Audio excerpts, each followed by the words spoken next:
أعوذ بالله من الشيطان الرجيم. بسم الله الرحمن الرحيم.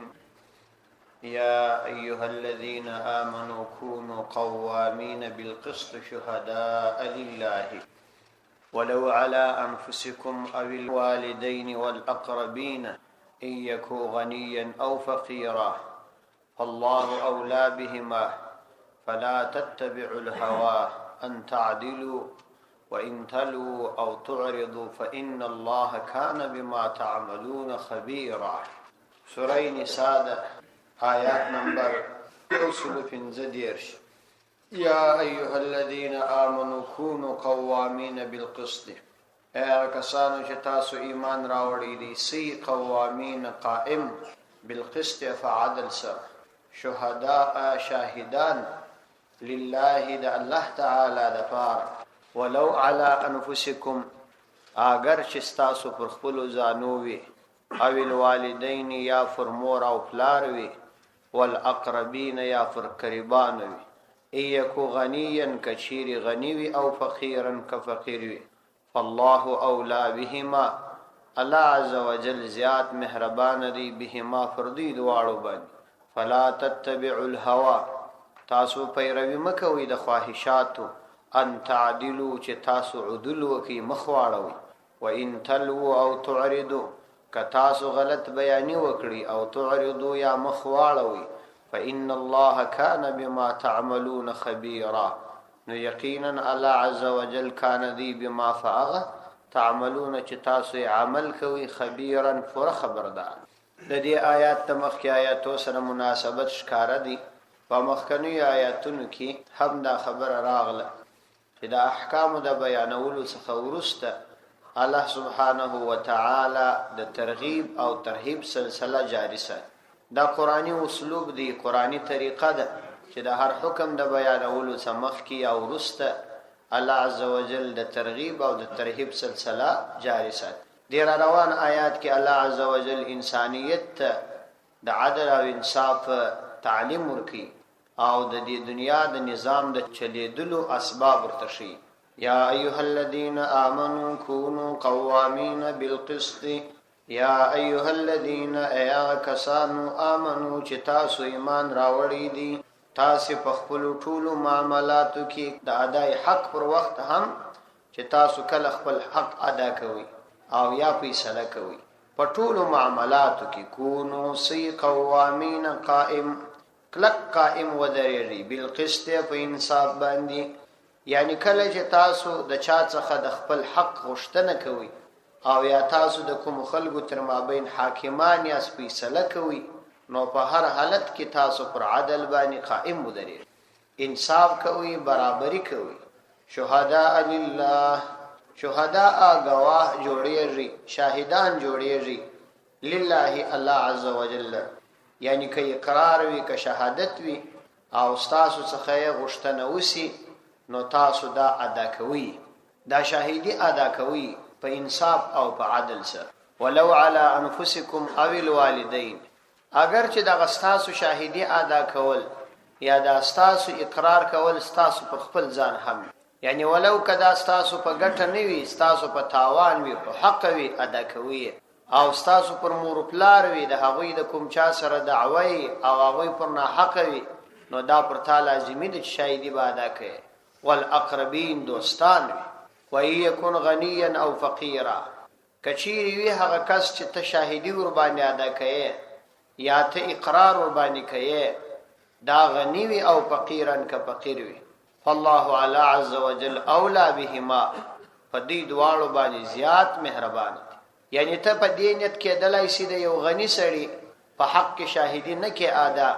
چې دا هم مالدار سړی دی که زه په حق کې شاهدی نه ادا کم نو دته څه تاوان، او یو فقیر سړی په د باندې ملامت وي او ته د فقیر په حق کې شاهدی ځکه نه ادا کوي چې دا فقیر سړی دی نور تاوان ورورسي نو دا مکوي. ځکه الله عز وجل تر تا پر دې دواړو ډیر مهربان دی چې الله عز وجل د دې په ارتباط ته امر کوي چې د دې په ارتباط شاهدی ادا کړه نو تر الله ځان مهربان مګول. ځکه ستا مهربانیم ته الله تعالی درکړي او د الله تعالی مهرباني الله تعالی ته چا نه درکړي. نو د شرعي اصول مطابق که هغه مالدار پر حق وي او دا فقیر دا پر نه حق وي نو هم د دې مالدار سړي په حق کې شاهدي ادا فدې کې ځان د چا خواخوږي مبوله نو فالله الله عز وجل اولا بهما فدې دواړو باندې زیات مهربان دي فلا تتبعوا الهوى نو تاسو د خواهشاتو تابعداري مکوئ یعنی د خپل فکر او د خپل خواهش تابعداري مکوئ چې ستا مزاج تا ته څه وایي هغه کوي هغه مکوئ ان تعدلوا د دې څه چې مخ واړوئ د خواهشاتو پابندي مکوئ بلکې د خواهشاتو خلاف د خدای د قانون پابندي وکړئ وَإِن تَلْوُوا أَوْ تُعْرِضُوا کچیر تاسو ژبې کږې کوي یعنی غلط بیانې وکړي او تعرضوا یا مخ واړوي مطلب دا چې یا شاهدي ادا کوي نه او یا په ښکاره الفاظونه ادا کوي دوه قسمه یا خو شاهدي ادا کوي نه او یا خو یې ادا کوي الفاظ مبهم الفاظ وي چې سړی د هغه څخه پوره فائدہ نشي حاصلولی نو کچیر تاسو دا چم کوي نو بیا الله تعالی تاسو سزا درکول د الله تعالی ته ګران کار نه دی آسان ولی الله تعالی په هغه ټول څه باندې کامل علم لري چې تاسو یې عمل کوئ وَإِن تَلْوُوا أَوْ تُعْرِضُوا نو یاد وساتئ فإن الله یقینا الله عز وجل کان دی بما فعل تعملون چې تاسو یې عمل کوئ خبيرا پورا واقف پورا علم لرونکی د دې آیات څخه الله عزوجل د انسانیت ته دا قانون وښودي چې په دنیا کې امن او اطمینان او سلامتیا دا هغه وخت راتللی شي چې انسانانو کې د عدل د انصاف مزاج او طبیعت پیدا شي که په انسانیت کې د عدل او انصاف مزاج او طبیعت پیدا نسو په هغه وخت کې په دې عالم کې اطمینان سکون او امن نشته دا خو ډیر انسانان دي بلکې ټول انسانان نن د امن د انصاف غوښتنه کوي لیکن د ځان د پاره هر یو د انصاف او د امن غوښتنه کوي د نورو د پاره نه کوي بلکې هغه وخت د ځان په امن کې احساسوي چې نور به امن وي د هغه وخت ځان عزتمن بولی چې نور به عزت وي د هغه وخت ځان مالدار بولی چې نور به مال وي نو په دار کم باندې انصاف او اطمینان او سکون په عالم کې نشته تاسو وګورئ دنیا کې څومره قوانین جوړیږي هر نظام چې راځي یو قانون ایجادي او بیا د پخوانی جوړ شوی قانون په هغه کې بیا تغییرات راوړي د دې لپاره باقاعده مستقل جماعتونو هیئتونو ټاکي د وطن هغه په اصطلاح باندې پوهان خلک راجمع کوي تر څو چې داسې یو قانون وضع کړي چې د خلکو تر مابین انصاف راشي پر هغه قانون باندې زیات مصارف کیږي لیکن بیا هغه قانون څه وخت بربادیږي بیرته ځکه چې کوم سړی قانون جوړي هغه د دې لپاره جوړي چې انصاف باید یوازې ما سره وشي د نور سره کې انصاف کېدی کنه کېدی نو هغه په ما اړه نه الله عزوجل چې آسماني کتابونه مزکه تر لېږلي دي او څومره انبیا علیهم السلام را لېږلي دي دا د همدې د پار را لېږلي دي چې په دې جهان کې عدل او انصاف قائم شي نو انصاف او عدل یوازې د الهي قانون مطابق راتلای شي که الهي قانون نو وضعي قوانین و په عقل جوړ شوي قوانین و دا قوانین عدل او انصاف نشي راوست الله عزوجل په دې آیات کې دا خبره ټول مؤمنانو ته کړې چې اې د ایمان خاوندانو تاسو پر عدل قائم اوسئ په هر صورت کې قائم اوسئ نو یو خو تاسو ګورئ دا آیات د دلته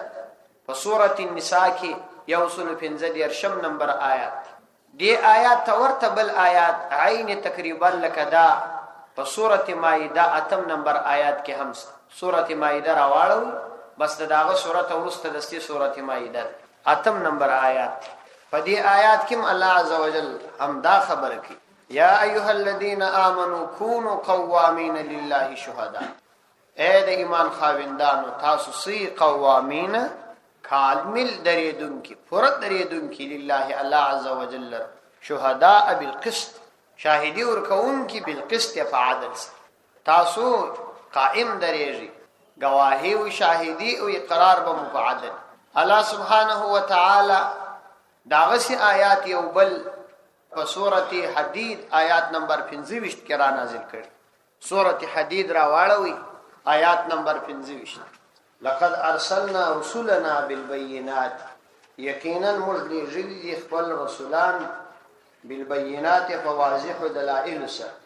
وانزلنا معهم الكتاب او موږ را نازل کړي دي د هغوی سره کتابونه آسماني کتابونه مو هم د همدې دپاره را نازل کړي رسولان مو هم را لېږلي والمیزان او د انصاف اصول و قوانین مو هم را نازل کړي ليقوم الناس بالقسط لپاره د دې چې خلک عدل وکړي انصاف وکړي وانزلنا الحديد فيه بأس شديد او موږ را نازله کړې ده وسپنه په دې وسپنه کې مضبوط قوت دی ومنافع للناس او د خلکو دپاره په دې کې ډېرې ګټې وليعلم الله من ينصره او د دې دپاره الله تعالی دا وسپنه را نازله کړې ده چې الله تعالی ظاهري شکل باندې معلوم کړي من ينصره ورسوله چې څوک د الله تعالی د دین او د الله تعالی د رسولانو امداد کوي بالغیب غیب باندې ان الله قوي عزيز یقینا الله تعالی قوي او عزیز غالب ذات په دې آیات مبارک کې به الله تعالی انسانیت ته د آسمانی کتابونو درالېږلو غرض بیان کړي د آسمانی کتابونو او د رسولانو دنیا ته دراتلو غرض دا دی چې پر دنیا باندې عدل او انصاف قائم شي معلومه سول چې انصاف او عدل په تمام عالم کې یوازې په اسلامي قانون باندې راتلای شي په هیڅ قانون باندې چې کوپری قانون وي او یا د خلکو د مزاج جوړ شوی قانون وي په دې کې عادل نشي راتلی ولې چې په انسانانو کې فرق شته انسانان یو تر بل په عقل او استعداد کې تفاوت لري د یو استعداد دوه کسان برابر نه پیدا کیږي کاره خبره ده چې څه کسان کېدلی شي یو قانون جوړ کړي نو دا به د دوی د استعداد مطابق د هغې علاقې دپاره شي لیکن ځینې ذهن او استعداد والا خلک چې پیدا شي هغه کېدای شي په دې قانون کې ډېر نقصانات را وباسي او دا ښکاره خبره د مشاهده کېږي همیشه یې موږ وینو چې تبدیلات او تغییرات په قوانینو کې راځي او الله تعالی د ټولو کائناتو رب دی د انسانانو استعدادونه الله تعالی پیدا کړي ځکه نو الله تعالی چې کوم قانون ایږدي هغه د انسانانو تر استعدادو لوړ او هغه په همیشه کې برابر او صحیح نه انسانان دوه قسمه دي یو هغه انسانان دي چې هغه د قانون پابندي تجمن وی عقیده ورته لري اسلامي قوانینو ته عقیده لري او د خدای قانون ته په شسترګه باندې ګوري پر ځان عملي کوي چې دا ایمان والا دي او ځینې نور به شریر او خبيث مزاج انسانان وي لکه دا يهود او د يهودو نور مزدوران نو د دې لپاره به الله تعالی فرمایي چې موږ د انبیانو د کتابو سره وسپنه مرانځ چې دا سي شریر خلق بیا د دغه وسپنې په ذریعہ باندې کنټرول شي او د هغوی د فساد او پمزکه کې د الله عزوجل د نافرمانیو مخه ونیول شي نو دې آیات کې د دوه طریقو ته اشاره وشو چې په دنیا کې که انصاف او نظام قائمې دي هغه وخت قائمېږي چې د خدای عزوجل قانون پر مزکه نافذ وي او د دې نفاذ د پاره اسلامی نظام او اسلامی حکومت وي چې هغه دا نافذ کی او وېسات نو یو خدا په دې قرآنی آیات کې الله تعالی دا ثابت کړه چې د اسمانونو څخه د کتابونو او د رسولانو را لېږل د همدې غرض د پاره دي چې کوم ځکه د عدل او انصاف نظام پکې قائم شي او بل دا چې کوم خلک چې هغه د الله عزوجل د قانون پابند نه وي دا هغوی سره مقابله وکړي شي هغوی قتل کړي شي نظام یې ونړول شي نو دا عمومي قانون دی ځینې اسباب الله تعالی بیان کړي دي چې هغه اسباب چې د هغو په وجه باندې نظام نه قایمیږي هغه اسباب هم الله تعالی بیان کړي هغه دا دي چې یو خو همیشه د خواهشاتو پیروي مه کوئ فلا تتبعوا الهوا تاسو د خواهشاتو پیروي مه کوئ کوم د خواهشاتو پیروي وکړه نو په هغه وخت کې عدل نشي قایم ډیر خلک به تاسو لیدلي چې ته ورسره کښېنې او یا مجلس سره شروع کې نوای کاروبارونه داسې ولاړ داسې کاروبارونه ولاړ دی ډیر پریشانی که په حقیقت کې سړی دې ته متوجي شي کاروبار نه دی ولاړ کاروبار موږ خپل درولي ځکه موږ د غربي نړۍ په ډیرو غټو ګولو امختصولو اوس دا کوچنی ګوله مو په خولي کې ځایږي په دا بغل ته ننوځي په پهیږو که یو سړی د ډیرې ګټې فکر ونه کړي په یو شي باندې 2 افغانۍ یا 1 افغانۍ ګټه د نظر یې بیا به دا کاروبار خپل روان خو موږ د ډیرې ګټې په نظر باندې په ښه کار ته نیولې که یو سړی مځکه لري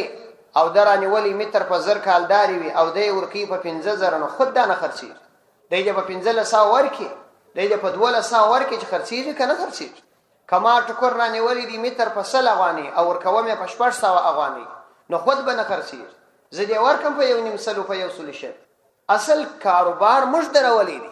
کاروبار هیڅ نه دی خراب شوی کاروبار موږ خراب کړی دی خپل نو ځکه موږ الهي قوانین مات کړي دا شکایت چې خلک کوي دا د خدای په احکام او د خدای د دین د نافرمانی په وجه الله تعالی په دې د عذاب راوستي که کاروبار موږ ونه درو کاروبار په هر وخت کې جاری دی اوس خلکو په ګټه کې تاوان کړي تاوان نه دی کړی په ګټه کې تاوان کړي مخکې بیا ډیری ګټلې اوس لږ ګټي بس وای حالت خراب دي تاوان نه دی راغلی کومه خوا تاوان راغلی چا د جیب څخه پیسې وکړي هیڅ نه دي سوي د غربي نړۍ په ډیرو پیسو چې کم خلک مختص ول هغوی دغه مزاج اوس د ګردو جوړ کړي کنه کاروبار نه دی درېدلی که بنا په لږ کار وکړي مزدور په لږ کار وکړي نو چې کار خپل خلک ارزانه کړي نو ښه یې ارزانه کړي که دکاندار ارزانه ورکړي خو بیا په 100 افغانۍ هم د سړي ګزاره کوي دا خو موږ نه کوو دا زموږ طبیعت داسې جوړ دی نو الله فرمایي چې تاسو په عدل او انصاف باندې قائم ودرئ بل دا چې دا یوازې د نظامونو کار نه دی چې بس نظام او حکومت بخامخه انصاف قائم انصاف په هغه کارونو کې چې سرکشه او شریر انسانان وي د اسلامي نظام دا کار دی دا غوي ذمہ ده چې هغه د خلکو مخه ونیسي کني عدل او انصاف خو د هر سړي په لاس کې هر دکاندار په دې الله تعالی امر کړی دی چې انصاف وکړي هر کورنۍ الله تعالی په دې امر کړی دی چې انصاف وکړي او که چا انصاف نه کاوه دی وای نو خلک یې نه کوي زم نه کوي دا خو اصل نه دی الله تعالی ته امر کړی هغه جلا امر کړی دا چې الله تعالی ته نه امر کړی کپلانی نه کوي نو تیم وکړي الله فرمایي فلا تتبعوا الهوى تاسو د خواهشاتو پابندي مکوئ ان تعدلوا چې تاسو مخواړوي د حق ویلو څخه وان تلو او توردو کچیر تاسو غلط بیانی وکړي یعنی شاهدی ور نکړي او یا په صحیح الفاظو ادا نکړي او توردو یا مخواړوي نو یاد وساتئ فإن الله كان بما تعملون خبيرا نو یقینا الله عز وجل کان دی بما فاغ تعملون چې تاسو یې عمل کوي خبيرا پرا خبره او پرا علم لرونکي نو انصاف د هر یو څخه د الله تعالی وشتنه حتی پر خپل پلار پر خپل مور پر خپل قریبانو باندې که هم د خدای د احکام پابندي نو پکشي کې او بل پر حق دا غوي په خلاف هم ته شاهدي ادا کړي نو دغه انصاف موږ پرې ایشي دي ځکه د الله تعالی د طرفه مشت رحمت نه دی متوجه صدق الله العظیم